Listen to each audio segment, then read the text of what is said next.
मैं काशीराम जी के साथ 25 वर्ष रहा। 25 वर्ष तक लगातार उनसे मेरा बातचीत होता रहा।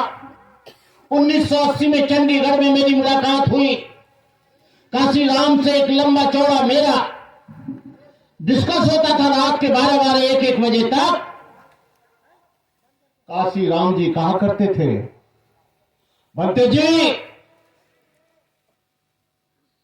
जब तक सत्ता नहीं बदलती है तो यहां की व्यवस्था नहीं बदलती है। सत्ता बदलती है तो व्यवस्था बदलती है, और सत्ता नहीं बदलती है तो ये गुलाम रहेंगे। सत्ता नहीं बदलती है तो उन पर जुल्म होगा। सत्ता नहीं बदलती है तो उनकी बहन बेटियों से बलात्कार होगा। सत्ता नहीं बदलती है तो ये भूखे या नंगे रहेंगे।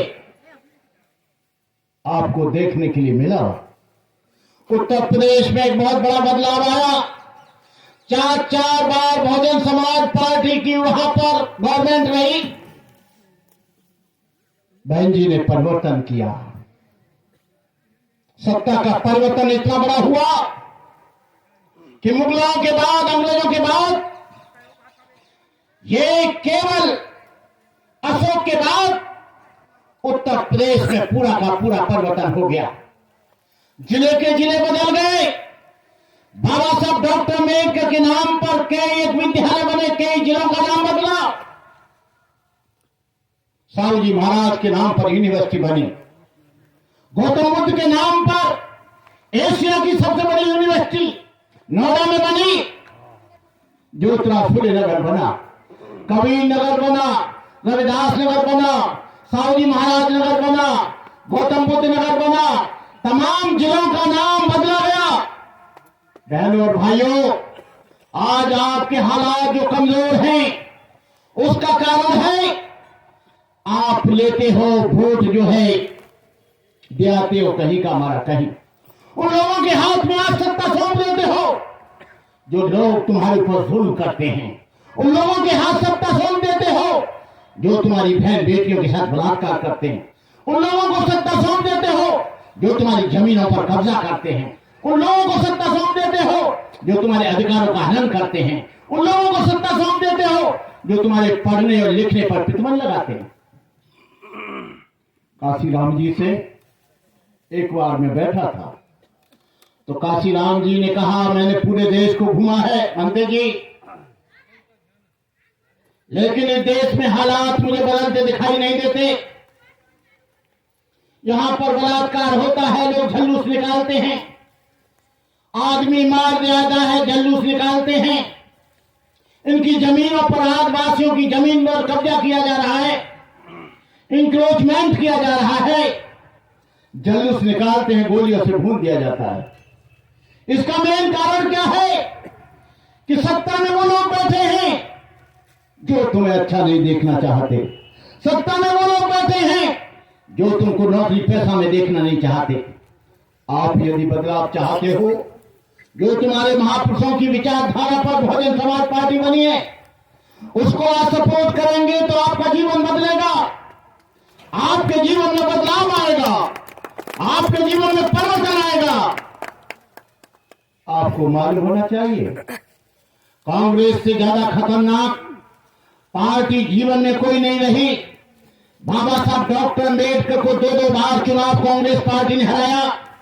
बाबा साहब डॉक्टर अम्बेडकर महाराष्ट्र से लड़े इलेक्शन, बाबा साहब को हरा दिया गया। और कहा करते थे कांग्रेसी लोग कि डॉक्टर अम्बेडकर संसद तो क्या, संसद के दरवाजे भी बंद हैं, उसके लिए खिड़की भी बंद है। लेकिन जोगेंद्र मंडल, मोहम्मद जिन्ना बाबा साहब डॉक्टर अम्बेडकर को वेस्ट बंगाल ले गए, वहां से जिताया, और जिताया तो बाबा साहब डॉक्टर अम्बेडकर संविधान सभा के अध्यक्ष चुने गए। संविधान सभा के अध्यक्ष बाबा साहब नहीं होते तो तुम जैसे लोगों को आज कुर्सी पर बैठने का अधिकार नहीं होता, तुम लोगों को अच्छे अच्छे कपड़े पहनने का अधिकार नहीं होता, तुम लोगों को एक्वागार्ड का पानी पीने का अधिकार नहीं होता। आपको मालूम होना चाहिए कि बाबा साहब डॉक्टर अम्बेडकर ने आंदोलन चलाया महाकाल के सत्याग्रह।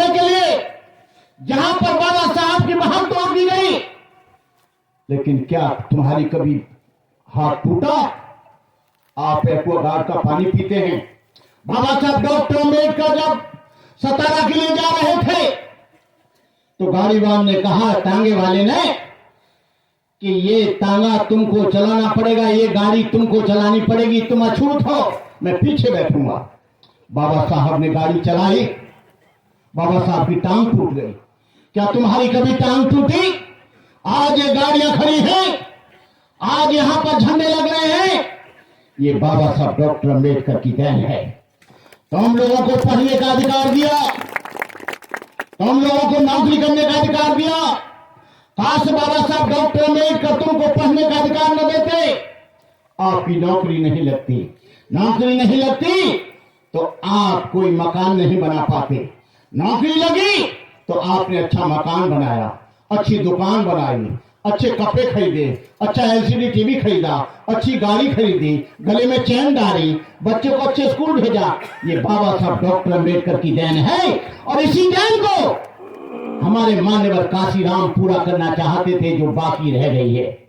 यदि बाबा साहब डॉक्टर अम्बेडकर के मिशन को पूरा किया है, एक लड़का चंद्रशेखर आजाद, जिसको दीक्षा मैंने दी, जेल से मैंने छुड़ाया, यूट्यूब पर देखना भंते करुणाकर की स्पीच है।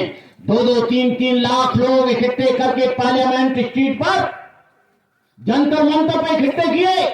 जेल में मिलने के लिए जाता था, जेल से मैं कहता था इसको कोई तकलीफ नहीं होनी चाहिए, ये भीम आर्मी का मुख्य आदमी है। ठीक है भंते जी, जेलर हमारा परिचित था। हमने उससे एक वादा किया था कि तुम सामाजिक आंदोलन चलाना, कभी भी कोई राजनीतिक आंदोलन मत चलाना। राजनीति के लिए हमारे पास बहुजन समाज पार्टी है और सामाजिक नीति के लिए हमारे पास भीम आर्मी है। लेकिन वो आदमी माना नहीं, रातों रात में उसने पार्टी बना ली। मुझे बुलाया गया, मैंने कहा I am not coming there, you are wrong, आप गलत रास्ते की तरफ जा रहे हैं, नॉट कमिंग साइड। हमने जो वादा किया था उसको निभाया नहीं।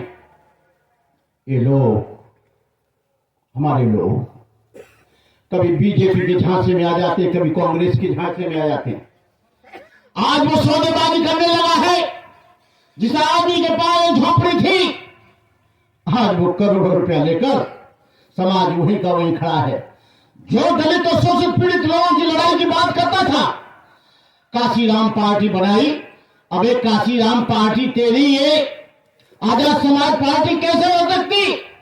काशीराम ने बनाई नहीं, काशीराम के साथ तू रहा नहीं, तेरा जन्म नहीं हुआ, तब से काशीराम जी काम कर रहे हैं। लेकिन ऐसे झूठे लोग काशीराम का नाम जोड़ लेते हैं और पार्टियां बना लेते हैं। ऐसे लोगों से सावधान रहना। इन लोगों को चुप्पा डाल रही है गवर्नमेंट। यहाँ की गवर्नमेंट, चाहे वो बीजेपी हो चाहे कांग्रेस हो, वो हमारे लोगों को टुकड़ा डाल देती है, छोटे छोटे संगठन बना देती है, जिससे इनका वोट डिवाइड हो। और जब डिवाइड होगा तो ये लोग हार जाएंगे, सत्ता में नहीं आएंगे, एमएलए नहीं बनेंगे, एमपी नहीं बनेंगे। ये देश 3 चीजों से चलता है, कार्यपालिका, न्यायपालिका, विधायिका और मीडिया। कार्यपालिका में तुम्हारे लोग जब आएंगे, जब तुम्हारी सत्ता होगी, डीएम जब बनेगा, जब तुम्हारा मुख्यमंत्री होगा, आईपीएस जिलाधिकारी जब बनेगा, जब तुम्हारा व्यक्ति होगा डिप्टी एसपी और थानेदार। उत्तर प्रदेश में जब कोई घटना होती थी तो सीधा का सीधा वहां पर एसपी और डीएम को जिम्मेदार मानकर उनको सस्पेंड किया जाता था। वहां पर जुल्म होता नहीं था। अब यहां जुल्म होता है क्योंकि सत्ता नहीं है। न्यायपालिका में आपका कोई है नहीं, जज आपका है नहीं, कोई मुंसिपल मजिस्ट्रेट है नहीं, कार्यपालिका में कोई है नहीं, विधायिका में कोई है नहीं। जहां से कानून बनता है विधानसभा से और संसद से, वहां तुम्हारे लोग कहां हैं? तुम्हारे संविधान को भी खत्म करने का प्रयास किया जा रहा है। जब संविधान खत्म होगा तो कहां रुकोगे?